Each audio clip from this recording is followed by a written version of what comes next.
அனைவருக்கும் வணக்கம். நம்ம வீட்டு குழந்தைங்கள நம்ம நல்லபடியாக படிச்சுட்டு நம்ம பிள்ளைங்க நல்ல வேலைக்கு போகணும் அப்படின்னு பல கனவுகளோடும் பல ஆசைகளோடும் பள்ளிக்கூடத்துக்கு அனுப்புகிறோம். ஆனால் அந்த பள்ளிக்கூடத்தில் என்ன நடக்குது அப்படின்னு பார்த்தீங்கன்னாக்க, நம்ம வீட்டு பிள்ளைங்களோட உயிரை போக்கிட்டு அவனுங்க இதுக்கும் எனக்கும் எந்த ஒரு சம்மந்தமும் கிடையாது அப்படின்னு தப்பிச்சிட்றானுங்க. இவனுங்க தப்பிக்கிறதுக்காகவே துணை போய்கிட்டு இருக்கிறாங்க இந்த போலீஸ் அதிகாரிகள்.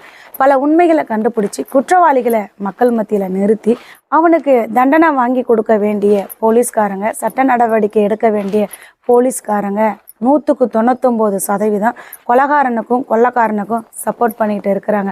அதனால தான் ஒவ்வொரு நாளுமே பள்ளியிலையோ கல்லூரியிலையோ நாளுக்கு நாள் அதிகரிச்சுக்கிட்டு போய்கிட்டு இருக்குங்க. நம்ம வீட்டு பிள்ளைங்களோட உயிரை அதிகமாக பறிச்சுக்கிட்டு இருக்கிறானுவோ. நம்ம குழந்தைய பல கனவுகளோட படிச்சுட்டு வீடு திரும்பணும் அப்படின்னு பல கனவுகளோட பள்ளிக்கூடத்துக்கு அனுப்புகிறோம். ஆனால் பள்ளிக்கூடத்துக்கு போன ஒரு குழந்தைய வீடு திரும்பாமல் உயிரை போய்க்கிறானுவோ.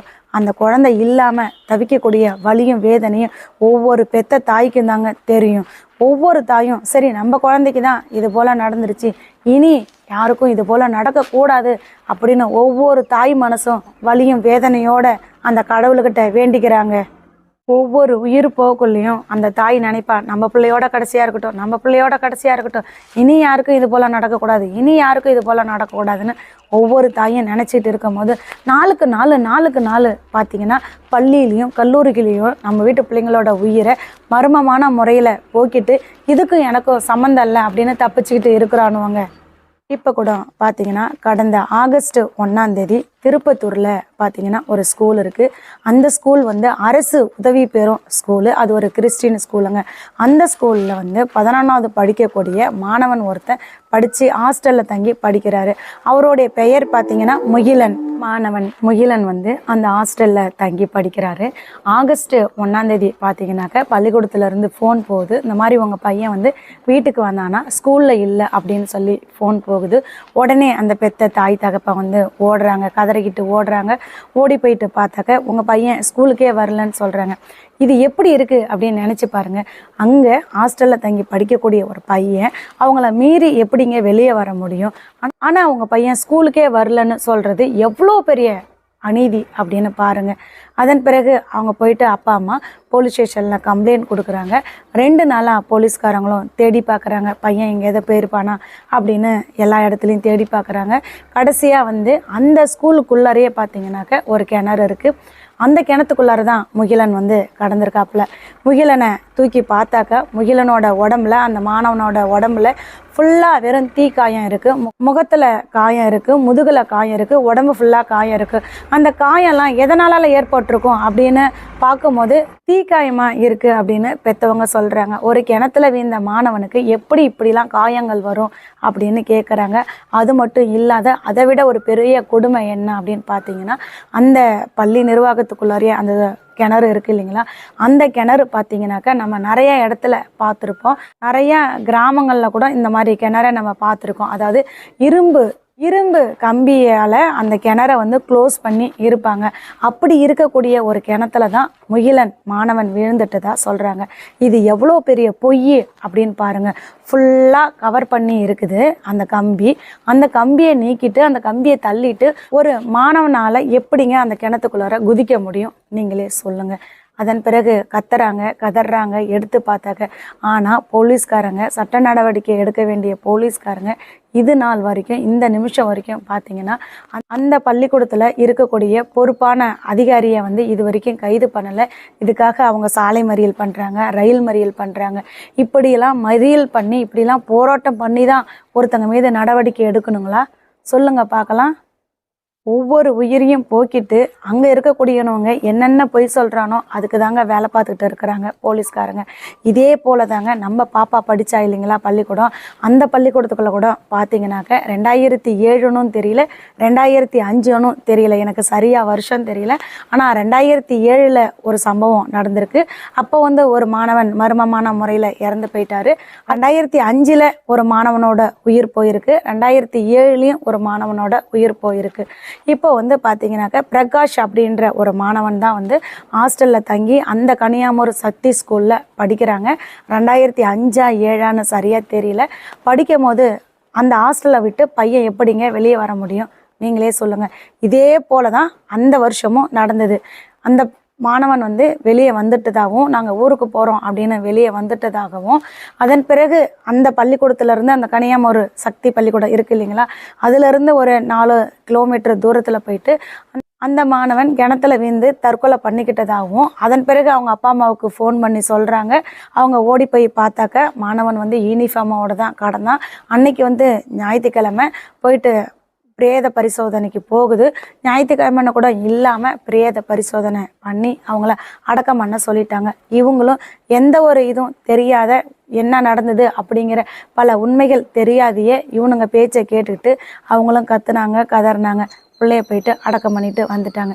எப்படிங்க ஹாஸ்டலில் இருக்கக்கூடிய ஒரு மாணவன் அந்த ஹாஸ்டல் நிர்வாகத்துக்கு தெரியாமல் வெளியே வர முடியும்? நீங்களே சொல்லுங்கள். இதே போல தாங்க பல உயிர்களை போக்குறானுவோ. பார்த்தீங்கன்னா நம்ம பிள்ளைய கூட அப்படி தான் இவனுங்களால் என்னென்ன கதை கட்ட முடியுமோ அத்தனை கதையும் கட்டுனானுங்க. அதாவது ஒரு அடி உயரத்துக்கு கூட கேப் இருக்காது. அந்த கேப்பில் தான் புள்ள வந்து விழுந்து இறந்து போயிடுச்சு அப்படின்னு சொல்கிறானுவோ. இவனுங்களுக்கு தான் துணை போய்கிட்டு இருக்கிறாங்க போலீஸ் அதிகாரிகள். அதே போல் பார்த்திங்கன்னா விழுப்புரத்தில் கூட இப்போ திட்டத்தட்ட ஒரு வருஷம் ஆகும். அந்த விழுப்புரத்தில் கூட ஒரு குழந்தை, சின்னஞ்சிறு குழந்தை, இந்த உலகத்தில் என்ன நடக்குது அப்படின்னு கூட தெரியாத ஒரு பிஞ்சு குழந்தைங்க. அந்த குழந்தை அன்னைக்கு பள்ளிக்கூடத்துக்கு போயிட்டு கொஞ்சம் நேரத்துலேயே வந்து அந்த குழந்தை வந்து செப்டி டேங்கில் விழுந்து இறந்துருச்சு அப்படின்னு ஒரு பொய்யை சொன்னானுவோ. ஆனால் அந்த குழந்தைய தூக்கியிருக்கானுவலாம். எப்படி தூக்கினானுவோ அப்படின்னா, ஒரு குச்சியை இப்படி போட்டாங்களாம். போட்ட உடனே குழந்தை வந்துருச்சான், மாட்டிக்கிச்சான். எடுத்தாக்க அந்த குழந்தை டிச்சுக்குள்ளே வீழ்ந்த ஒரு குழந்தைக்கு யூனிஃபார்மே நினைய கிடையாதுங்களாம். நல்லா யூனிஃபார்ம் வந்து போட்டபடியே இருக்குது. அந்த நிலைமையில தான் ஹாஸ்பிட்டலுக்கு தூக்கிட்டு போகிறாங்க. அதுவும் அந்த செப்டி டேங்க் எங்கே இருக்குது அப்படின்னு பார்த்தீங்கன்னா, அந்த ஸ்கூல் வளாகத்துக்குள்ளார அது கம்பி வேலி சுற்றி போட்டிருக்காங்க. அந்த கம்பி வேலியை தாண்டி அந்த குழந்தையால எப்படி போக முடியும் சொல்லுங்கள் பார்க்கலாம். நம்ம வீட்டு குழந்தைங்கள நல்லபடியாக படிக்கட்டும் அப்படின்னு சொல்லி நம்ம பள்ளிக்கூடத்துக்கு அனுப்புனா இவனுங்க டிச்சில் வீழ்ந்துருச்சு, கிணத்துல வீழ்ந்துருச்சு, மாடியிலேருந்து வீழ்ந்துருச்சு இப்படின்னு சொல்லி பல பொய்களை சொல்லிக்கிட்டு இருக்கிறானுங்க. இதுக்கு தான் துணை போய்கிட்டு இருக்கிறாங்க இந்த ஆளும் அரசு. இதெல்லாம் வேடிக்கை பார்த்துக்கிட்டு இருக்கிறாரு நம்ம தமிழக முதலமைச்சர் அவர்கள். நம்மளுடைய வழக்கிலேயே என்ன சொன்னார் அப்படின்னா, எந்த கொம்பனாக இருந்தாலும் விடமாட்டேன் அப்படின்னு சொல்லிட்டு இப்போ பார்த்தீங்கன்னா ஒவ்வொரு நாளும் பள்ளி கல்லூரிகளுக்குள்ள நாளுக்கு நாள் பார்த்தீங்கன்னாக்க மர்மமான முறையில் நம்ம வீட்டு பிள்ளைங்களோட உயிரை போக்குறாங்க. அதுக்கு சரியான காரணம் இந்த நாள் வரைக்கும் எந்த ஒரு உயிர் போனதுக்குமே தெரிவிக்கலை. இதே கனியாமூர் அந்த சக்தி பள்ளிக்கூடத்தில் பார்த்தீங்கன்னா 2005 ஒரு சம்பவம் நடந்தது, 2007 ஒரு சம்பவம் நடந்திருக்கு. அந்த உயிர் போனதுக்கு இது நாள் வரைக்கும் இதுதான் உண்மையான காரணம்னு கண்டுபிடிக்கல. இப்போ நம்ம பிள்ளையோட உயிர் போனதுக்கும் சரியான பதில் கிடையாது, உண்மையான நேர்மையான விசாரணை கிடையாதுங்க. இதுதான் மறுக்க முடியாத ஒரு உண்மை. இதே போல் தொடர்ந்து நடந்துக்கிட்டு இருக்குங்க ஒவ்வொரு இடத்துலையும், கல்லூரியிலையும் பள்ளிக்கூடத்துலையும். இதுக்கெல்லாம் எப்போ தான் விடை கிடைக்கும்னு தெரியல. இன்னும் எத்தனை உயிர்களை போக்கிட்டு இந்த மாதிரி பொய்களை சொல்ல போகிறாங்கன்னு தெரியல. இதுவே ஒரு சில இடத்துல வந்து உண்மையை காமிக்கிறாங்க. ஏன்னா அந்த இடத்துல அந்த கல்லூரி மீதோ இல்லை பள்ளி நிர்வாகத்து மீதோ எந்த ஒரு தவறும் இல்லை அப்படின்னா மட்டும் அங்கே சிசிடிவி கேமரா ஒர்க் ஆகுது, உண்மையை காமிக்கிறாங்க. நம்ம குழந்தைகள் மீது எந்த ஒரு தவறும் இல்லாத இவனுங்க வந்து கொலை பண்ணுறானுங்க இல்லைங்களா, அப்போ மட்டும் சிசிடிவி கேமரா ஒர்க் ஆகாது, அதுக்கு உண்மைத்தன்மை வெளியே வராது. இப்போ கூட பார்த்தீங்கன்னா அந்த திருப்பத்தூரில் அந்த அரசு உதவி பெறும் அந்த பள்ளிக்கூடத்தில் சிசிடிவி கேமரா இல்லாத இருக்குமா சொல்லுங்க பார்க்கலாம். அந்த பள்ளிக்கூடத்தில் சுற்றியும் கண்டிப்பாக கேமரா இருக்கும். அந்த மாணவன் எந்த பக்கம் போனால் என்ன பண்ணனா அப்படிங்கிறத கண்டுபிடிக்க முடியும். அந்த கிணத்துக்கிட்ட போய் நின்னானா நிற்கலையா என்ன பண்ணனா அத்தனையும் கண்டுபிடிக்க முடியும். ஆனால் மூடி மறைக்கிறதுக்கு தான் வேலை பார்க்குறாங்களே தவிர உண்மையை சொல்கிறதுக்கு யாரும் இல்லைங்க. இவங்களும் தன்னுடைய மகனை கிணத்துலேருந்து எடுத்ததுலேருந்து பல போராட்டங்கள் பண்ணி பார்த்துட்டாங்க. ஆனால் நம்மளை தான் சமாதானப்படுத்துறதுக்கு போலீஸ்காரங்க இருக்கிறாங்களே தவிர அவங்க மீது சட்ட நடவடிக்கை எடுக்கிறது கிடையாதுங்க. எப்படியோ அந்த பேரண்ட்ஸை மற்றவங்க எல்லாத்தையும் சமாதானப்படுத்தி நேற்று தான் வந்து பையனை அவங்கக்கிட்ட கொடுத்தாங்க. அதன் பிறகு அந்த பெத்த தாய் என்னங்க பண்ணுவா, கத்தி கதறிட்டு பிள்ளைய வந்து அடக்கம் பண்ணியிருக்கிறாங்க.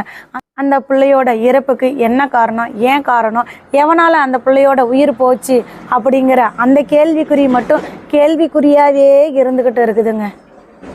நம்ம வழக்கில் கூட பள்ளி கல்வித்துறை அமைச்சர் வந்தார், பார்த்தாரு. அப்போ அவரால் என்ன பண்ண முடியுமோ அதை சொல்லிட்டு போயிட்டாரு. ஒரு குழந்தை தானே விட்டுட்டு போங்க, ஒரு குழந்தை தானே விட்டுட்டு போங்கன்னு சொல்லிட்டு போனார்.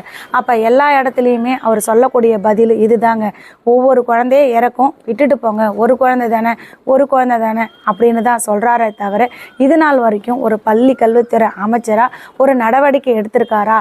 எந்த ஒரு பள்ளிக்கூடமாவது அந்த பில்டிங்கு உள்ள சுற்றியும் வந்து கேப் இருக்காமல் கம்பி வேலி போடணும் அப்படிங்கிற ஒரு உத்தரவை போட்டிருக்காரா? சொல்லுங்கள் பார்க்கலாம். நீங்களும் எத்தனையோ பள்ளிக்கூடத்தை பார்த்துருப்பீங்க. ஒவ்வொரு பள்ளிக்கூடத்துலேயும் பார்த்தீங்கன்னா அந்த மாடியில் வந்து கேப்பை அடைக்காமல் இன்னமும் பார்த்தீங்கன்னா வெறுமனையாக தான் இருந்துக்கிட்டு இருக்குது. ஏன் இதெல்லாம் விட்டு வச்சுருக்காங்க? ஏன்னா அதெல்லாம் இருந்தால் தான் பிள்ளைங்களோட உயிரை போக்கிட்டு ஏதாவது ஒரு பொய்யான காரணங்களை சொல்லணும் இல்லைங்களா? அதுக்காக தான் இந்த மாதிரிலாம் ஒரு சட்ட நடவடிக்கை எடுக்காமல் அமைதியாக இருக்கிறாங்க. எல்லா பள்ளிக்கூடத்துலேயும் இப்படி தான் இருக்கணும், அந்த மாடியிலையோ இல்லை மற்ற இடங்கள்லையோ பார்த்தீங்கன்னா கேப் இருக்கக்கூடாது, ஃபுல்லாக க்ளோஸ் பண்ணி இருக்கணும் அப்படிங்கிற ஒரு உத்தரவை ஸ்ட்ரிக்டாக எங்கேயாவது ஆர்டர் போட்டிருக்காங்களா? இல்லை எந்த பள்ளிக்கூடத்துலையாவது அதை நடைமுறைப்படுத்துகிறாங்களா? சொல்லுங்கள் பார்க்கலாம்.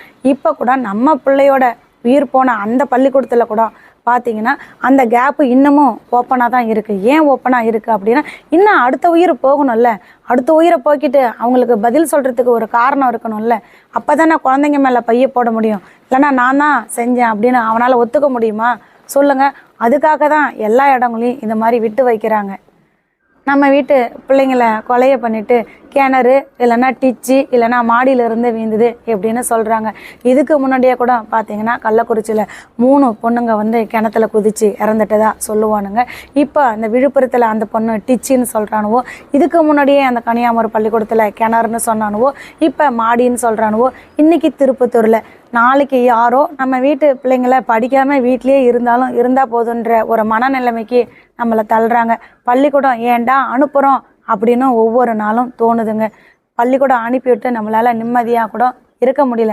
நம்ம குழந்தை எப்படா திரும்ப வீடு திரும்பும், ஒவ்வொரு நாளும் நம்ம நரக வேதனையை அனுபவிச்சுட்டு இருக்கிறோங்க. இதுக்கெல்லாம் நம்ம தமிழக முதலமைச்சர் அவர்கள் தான் தக்க நடவடிக்கை எடுத்து பள்ளி கல்லூரி மாணவர்களுக்கு தக்க பாதுகாப்பு கொடுக்கணும், தக்க நடவடிக்கை எடுக்கணும்னு அன்பான ஒரு கோரிக்கையை உங்கள் சார்பில் நானும் வைக்கிறேங்க.